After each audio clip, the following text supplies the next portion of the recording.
अस्सलाम वालेकुम friends, welcome back to my channel. कैसे हैं आप लोग? उम्मीद है सब खैर खैरियत से होंगे। तो आज की इस वीडियो में समर वेयर के लिए श्रग स्टाइल में बहुत ही प्यारा सा स्टाइलिश सा ड्रेस बनाने वाले हैं।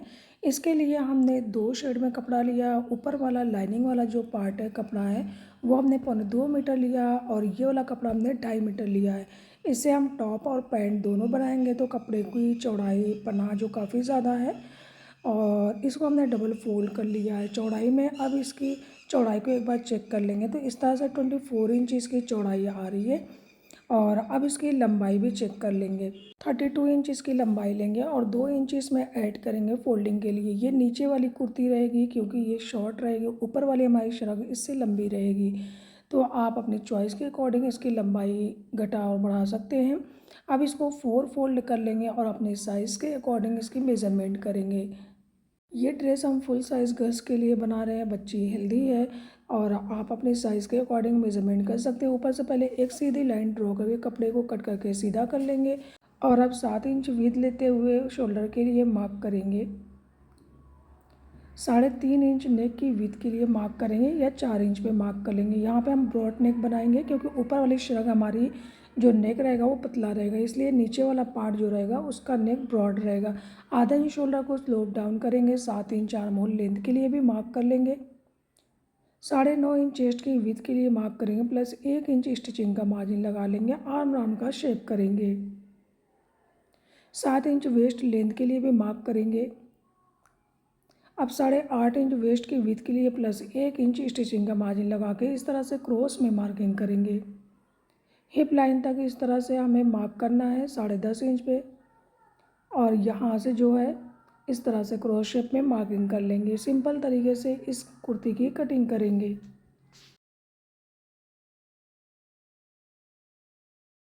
यहाँ साइड से इसको ओपन करेंगे क्योंकि इस साइड से ये फोल्डेड था। अब सभी स्टिचिंग पॉइंट पे छोटे छोटे कट लगा लेंगे। फोल्डिंग करने के लिए भी कट लगाएंगे। इसमें से एक पार्ट को साइड करेंगे। यहाँ फ्रंट पार्ट में फ्रंट आर्म होल के डीप मेजरमेंट करके इसकी कटिंग करेंगे। फ्रंट नेक के लिए 4.5 इंच पे डीप मार्क करेंगे और इस तरह से राउंड शेप में ब्रॉड नेक की मेजरमेंट करके इसकी कटिंग करेंगे। ये हमारा फ्रंट पार्ट हो जाएगा। इस नेक में हम पाइपिंग अटैच करेंगे, पट्टी अटैच नहीं करेंगे। सेम इसी तरह हम बैक नेक की भी मेजरमेंट करके कटिंग करेंगे। चौड़ाई हम इतनी ही रखेंगे, बस डीप को हम कम रखेंगे। तो 3.5 इंच इसकी ब्रॉड रखेंगे और फिर 3.5 इंच इसकी डीप मार्क भी कर लेंगे और इस तरह से इसकी कटिंग कर लेंगे। और अब साथ ही साथ पैंट की भी कटिंग करेंगे। कपड़े को 4 फोल्ड कर लेंगे, ऊपर से कट करके इसको सीधा करेंगे। 2 इंच मार्क करेंगे फोल्डिंग के लिए। अब इस मार्क से नीचे तक हमारी पैंट की जितनी लेंथ है उतने पे मार्क करेंगे और नीचे से 2 इंच एक्स्ट्रा फोल्डिंग के लिए बढ़ा लेंगे। 1.5 से 2 इंच यहाँ पे फोल्ड करने के लिए और मार्क करेंगे। अब इस मार्किंग पर से एक सीधी लाइन ड्रॉ करेंगे। जो कपड़ा बचेगा उसको साइड करेंगे। इसको इस तरह से मेज़र करेंगे तो 12 इंच इसकी चौड़ाई आ रही। 12 इंच हमारी पैंट के लिए काफ़ी है। अब यहाँ से सीधी लाइन ड्रॉ करेंगे। इस मार्किंग से नीचे तक 13 इंच पे आसन की लेंथ के लिए मार्क करेंगे। 1.5 इंच इसको अंदर की तरफ डीप मार्क करते हुए इस तरह से राउंड शेप में मार्क कर लेंगे। नीचे मोहरी के लिए मार्किंग करेंगे 6.5 इंच पे और फोल्डिंग वाला जो हमारा पार्ट है उसको भी सीधी लाइन ड्रॉ कर लेंगे। अब यहाँ पे 6.5 इंच पे एक मार्क करेंगे और इस वाली स्केल से यहाँ पे शेप बना लेंगे और बहुत ही सिंपल तरीके से इस पैंट की कटिंग कर लेंगे। फोल्डिंग वाले जहाँ पे छोटा कट लगाएंगे और यहाँ पे स्टिचिंग के लिए छोटे छोटे कट लगा लेंगे। यहाँ पे भी फोल्ड करने के लिए कट लगा लेंगे और बचे हुए कपड़े से एक बड़ी सी रुमाली कट करेंगे और बिल्कुल सिंपल तरीके से इस पैंट की स्टिचिंग कर लेंगे। अब पैंट्स के बाद जो बचा हुआ कपड़ा था उससे छोटी सी स्लीव्स कट करेंगे और उसको अपनी कुर्ती में अटैच करेंगे। अगर ये ज़्यादा छोटी होगी तो हम अपर लेयर से जो कपड़ा बचेगा उसमें से इसमें पट्टी अटैच कर लेंगे। आप अगर चाहें तो ये स्लीव्स स्किप भी कर सकते हैं। नीचे वाली कुर्ती में स्लीव्स ना भी अटैच करेंगे तो भी कोई मसला नहीं। ये अपनी चॉइस के अकॉर्डिंग हम अटैच कर रहे हैं। अब इसको ओपन करेंगे। फ्रंट साइड इसको डीप कट करेंगे। ½ इंच तक इसको इस तरह से कर्व शेप में डीप कट करना है। यहाँ पे छोटा कट लगाएंगे और अब इस कपड़े से श्रग बनाएंगे। तो ये 2.25 मीटर कपड़ा है और इसका अपना 60 का है। लंबाई में से हम इसमें से टॉप पार्ट निकालेंगे। आप इसके पन्ने को देख सकते हैं। तो इस तरह से लंबाई में से हम टॉप पार्ट के लिए कपड़ा निकालेंगे और पहले लेंथ की मेज़रमेंट कर लेंगे। यहाँ पे हम 15 इंच टॉप पार्ट की लेंथ के लिए कपड़ा इस तरह से मार्क करेंगे और इसको फोल्ड करके कपड़े को कट करके निकाल लेंगे।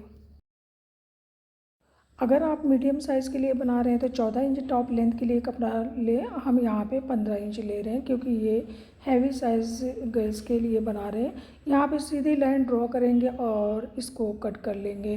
अब हमारा जो फ्रंट पार्ट रहेगा वो हम किनारे की साइड लेंगे क्योंकि ये फ्रंट ओपन रहेगा। तो जो किनारे की साइड है वो हम फ्रंट साइड रखेंगे। अब जैसे डबल फोल्ड करके हमें कपड़ा यहाँ पे 11 इंच लेना है, तो हम पहले 11 इंच पे एक मार्क करेंगे, फिर 3 इंच इसमें से माइनस करेंगे क्योंकि फ्रंट पार्ट छोटा रहेगा, चौड़ाई में कम रहेगा। पहले हम 11 इंच पे मार्क कर लेंगे। अब इस 11 इंच की चौड़ाई में से 3 इंच माइनस कर लेंगे यहाँ तक। तो किनारे की साइड हम अपनी साइड रख के कि साइड से हम इसको कम करेंगे, अपनी साइड से इसे कम नहीं करना। 3 इंच इसको हम इस तरह से माइनस कर लेंगे। अब इसको कट करके अलग करेंगे और आप बैक पार्ट के लिए कपड़ा निकालेंगे। इसको फोल्ड करेंगे और 11 इंच चौड़ाई लेते हुए इसको भी कट कर लेंगे। बैक पार्ट की फोल्डेड साइड अपनी साइड रखेंगे। अब इसके ऊपर हम फ्रंट पार्ट इस तरह से रखेंगे, अपनी साइड से इसको कम रखेंगे और आगे की साइड इसको मिला करके रखेंगे। इस तरह से हमें रखना है और इसकी कोर वाली साइड हम फ्रंट ओपन बनाएंगे। ये आप देख सकते हैं, ये कोर वाली साइड है। तो यहाँ पे 3-3 इंच का हमने गैप रखा है। अब शोल्डर और नेक वगैरह के मेज़रमेंट करेंगे। तो 7.25 इंच पे हम शोल्डर के लिए मार्क करेंगे क्योंकि ये ऊपर वाली श्रग है। तो ऊपर वाली श्रग जो हमेशा नीचे वाली लेयर से थोड़ा सा ज़्यादा होती है। 3 इंच हम यहाँ पे नेक की विड्थ के लिए मार्क कर रहे हैं। अब आधा इंच शोल्डर को स्लोप डाउन करेंगे। इस क्रॉस वाली लाइन से नीचे तक 7 इंच आर्म होल लेंथ के लिए मार्क करेंगे, 7.25 इंच। और यहाँ पे हम 10 इंच चेस्ट की विड्थ के लिए मार्क करेंगे प्लस 1 इंच स्टिचिंग का मार्जिन छोड़ेंगे। अब आर्म राउंड का शेप कर लेंगे।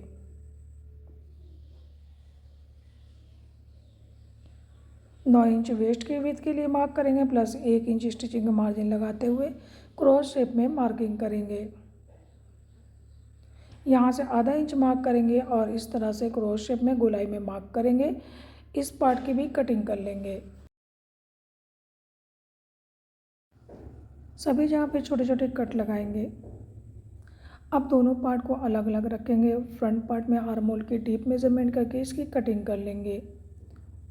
बैक नेक की मेजरमेंट के कटिंग करेंगे। 1.5 इंच डीप इसको मार्क करेंगे और इस तरह से राउंड शेप में मार्किंग करके इसकी कटिंग कर लेंगे। फ्रंट नेक की हमें कटिंग नहीं करना क्योंकि ये ऑलरेडी कम है चौड़ाई में।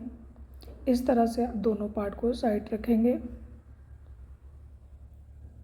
और ये हमारा स्कर्ट वाला कपड़ा बचा है तो इसको डबल फोल्ड करके साइड से हम नेक के लिए पट्टी कट करेंगे। 2.5 इंच पे मार्क करेंगे और 2.5 इंच चौड़ी पट्टी हम कट करेंगे। इस तरह से सीधी लाइन ड्रॉ करके इस पट्टी को हम अपने नेक में अटैच करेंगे। और अब इसकी चौड़ाई से हमें स्लीव्स के लिए भी कपड़ा निकालना है। 15 से 16 इंच लंबी स्लीव्स कट करेंगे। साइड से बचे हुए कपड़े को एक बार चेक करेंगे तो इसमें से आसानी से घेर बन जाएगा। इस कपड़े से हम स्लीव्स बना लेंगे। इसको नीचे से डिवाइड कर लेंगे 2 पार्ट के लिए। 14 इंच चौड़ा ये कपड़ा है, इसमें से आसानी से घेर बन जाएगा। इसको एक साइड से हम स्टिच करेंगे जो बैक में होगा और ये किनारे वाली साइड को फ्रंट ओपन स्लिट बनाएंगे और इस तरह से इसको गैदर कर लेंगे। अब इसको फोल्ड करेंगे और स्लीव्स के लिए मेजरमेंट करेंगे। अब यहाँ से 3.5 इंच डीप मार्क करेंगे, ऊपर से 2 इंच और कर्व शेप में स्लीव्स के लिए मार्किंग कर लेंगे। इस शेपर के हेल्प से साइड में मार्क करेंगे और सिंपल तरीके से स्लीव्स की कटिंग करेंगे। सेंटर पे छोटा कट लगाएंगे, इसको ओपन करेंगे और फ्रंट वाली साइड आधा इंच डीप कट करेंगे। यहाँ पे भी कट लगा लेंगे, इसको भी साइड करेंगे। अब ये कपड़ा हमारा बचा हुआ है, इसमें से हम स्लीव्स के लिए पट्टी कट करेंगे और दूसरा कपड़ा जो बचा है उसमें से हम क्रॉस शेप में इस तरह से पाइपिंग कट करेंगे। इस पाइपिंग को हम अपनी नीचे वाली कुर्ती के नेक में अटैच करेंगे। इस तरह से हमारा कपड़ा भी वेस्ट नहीं हुआ और परफेक्ट तरीके से हमारे कपड़े की कटिंग भी हो गई है। और अब स्टिचिंग करना स्टार्ट करेंगे। फ्रंट और बैक दोनों के शोल्डर को एक दूसरे में ज्वाइंट कर लेंगे। किनारे की साइड से स्टिच को लॉक करेंगे और अब इसमें पट्टी अटैच करेंगे। कपड़े की राइट साइड से इस पट्टी को अटैच करना है। तो पट्टी के किनारे वाली साइड हमें बाहर की तरफ रखना है, क्योंकि जब उसको नीचे की तरफ फोल्ड करेंगे तो हमें उसको 2 बार फोल्ड नहीं करना होगा। अब यहाँ जॉइंट के पास आने के बाद स्टिचिंग का मार्जिन हमें बैक साइड करके ही इसको अटैच करना है। स्टिचिंग का जो मार्जिन है शोल्डर पे, वो हमें फ्रंट की साइड नहीं करना है। आधा आधा इंच यहाँ पे स्टिचिंग का मार्जिन लेकर के हमने पट्टी को अटैच किया है। अब इस पट्टी को नीचे की तरफ फोल्ड करेंगे और पट्टी के ऊपर से ही हम टॉप स्टिच करेंगे, ताकि स्टिचिंग का मार्जिन जो है पट्टी के अंदर कवर हो जाए। मार्जिन को पट्टी के अंदर कवर करेंगे और पट्टी के ऊपर से हमें टॉप स्टिच करना है। इस बात का ज़रूर से ध्यान दें। इस तरह से बिल्कुल फिनिशिंग से पट्टी अटैच हो जाएगी और स्टिचिंग का मार्जिन भी गुम हो जाएगा। इसको अटैच कर लेने के बाद आयरन से अच्छी तरह से सेट कर लेंगे। हमने इसको आयरन कर लिया है और फिनिशिंग से शोल्डर के पास इसको फोल्ड करके सेट कर लिया है। आप देख सकते हैं कितनी फिनिशिंग से और परफेक्ट तरीके से ये अटैच हो गई है। अब साइड वाली स्टिचिंग करके टॉप पार्ट को बंद करेंगे। 1 इंच हमने स्टिचिंग का मार्जिन लिया था, तो 1 इंच पे ही इसको क्रॉस शेप में इस तरह से स्टिच कर लेंगे और यहाँ पर डबल स्टिच करेंगे। और अब स्कर्ट पार्ट में गैदरिंग करके इसमें अटैच करेंगे। तो अपने वेस्ट साइज़ के बराबर ही हम स्कर्ट पार्ट को गैदर करेंगे। पहले बैक साइड में जो जॉइंट है उसको स्टिच कर लेंगे। ये जॉइंट हमारा बिल्कुल बैक में आएगा, बैक के सेंटर में, और ये किनारे वाली साइड इसको हम फ्रंट साइड रखेंगे। तो दोनों किनारे वाली साइड से हम आधा आधा इंच एक बार पहले फोल्ड कर लेंगे। फ्रेंड, तकरीबन हमारी ड्रेस कंप्लीट होने वाली है। कंप्लीट होने के बाद इसका लुक बहुत ही प्यारा आया है। तो अगर अब तक आपने हमारे चैनल को सब्सक्राइब नहीं किया तो सब्सक्राइब कर लें और लाइक भी कर लें। एंड में आप लोग लाइक करना भूल जाते हैं, तो काफ़ी मेहनत से हम वीडियो बनाते हैं, वीडियो को लाइक ज़रूर कर लिया करें। अब यहाँ पे हम गहरी गहरी प्लीटें लगाएंगे और प्लीटें हमारी एक बराबर होंगी तो ड्रेस भी प्यारी लगेंगी। बैक वाले सेंटर के दोनों साइड प्लेटें एक बराबर होनी चाहिए। ये ना हो कि एक साइड ज़्यादा एक साइड कम। हाँ, ये प्लेटें एडजस्ट करने के बाद थोड़ा ज़्यादा ही रहेंगे, तो जो हम इसको टॉप पार्ट में अटैच कर तो इन प्लेटों को डबल कर लेंगे। तो इस तरह से अच्छी तरह से एडजस्ट कम नहीं होनी चाहिए, थोड़ा ज़्यादा ही रहेंगे तो आसानी से ये एडजस्ट हो जाएंगी। यहाँ किनारे के साइड 1 इंच तक प्लेटों को नहीं देंगे। अब इसको एक बार मेज़र कर लेंगे। तो मेज़र करने के बाद ये 1.5 से 2 इंच एक्स्ट्रा हो रही है। इसको हम फिर से डबल प्लेट करके एडजस्ट कर लेंगे। हमने पतली डोरी भी रेडी कर ली। इस डोरी को हमें इस जगह पर से अटैच करना है। नीचे वाला जो स्टिचिंग का मार्जिन वहाँ पर इस तरह से अटैच करेंगे। अब टॉप पार्ट को ऊपर की तरफ इस तरह से टर्न करेंगे और यहाँ से सीधी स्टिच कर लेंगे। तो हमारा जो स्टिचिंग का मार्जिन है ऊपर की तरफ करके इसके ऊपर से स्टिच करेंगे तो इसका लुक भी बहुत ही बेहतर आएगा। यहाँ पे हमने आधा इंच मार्जिन रखा है। इस साइड भी डोरी को नीचे वाले मार्जिन पे अटैच करेंगे और ऊपर से इस स्टिच को कंटिन्यू करते हुए किनारे पे आके इसको एंड करेंगे। डोरी को यहाँ पे इस तरह से टाई करना रहेगा। हमने डोरी अटैच करने के टाइम ऊपर से लॉक वाली स्टिच नहीं करना है, बस ऊपर वाली सीधी स्टिच करेंगे। एंड में इसमें राउंड स्टिच करके स्लीव्स को अटैच कर लेंगे। अब आप हमारी ड्रेस का फाइनल लुक देख सकते हैं। सो फ्रेंड्स, अब आप लोग देख सकते हैं कितनी प्यारी सी और स्टाइलिश सी ये ड्रेस बनके रेडी हो गई है। आई होप कि आपको हमारा ये आइडिया ज़रूर पसंद आया होगा और वीडियो अगर हेल्पफुल लगती है तो कमेंट्स करके ज़रूर बताइएगा। वीडियो को लाइक और शेयर करना बिल्कुल ना भूलिए। हमें आपके कमेंट्स का बहुत ज़्यादा इंतज़ार रहेगा। और अगर अब तक हमारे चैनल को सब्सक्राइब नहीं किया तो सब्सक्राइब कर लें, बेल आइकन को ज़रूर प्रेस करें ताकि हमारी हर नई आने वाली वीडियो सबसे पहले आप तक पहुंच सके और हम नई नई ड्रेसेस आपके लिए बनाते रहें। तो हमारी वीडियो के ऊपर साइड में एक छोटा बैग बना, उस बैग को क्लिक करके आप सेम तरह के ड्रेसेस परचेज कर सकते हैं। Thank you for watching this video. मिलते हैं नेक्स्ट वीडियो में कुछ नए डिज़ाइन के साथ। तब तक के लिए अल्लाह हाफिज़।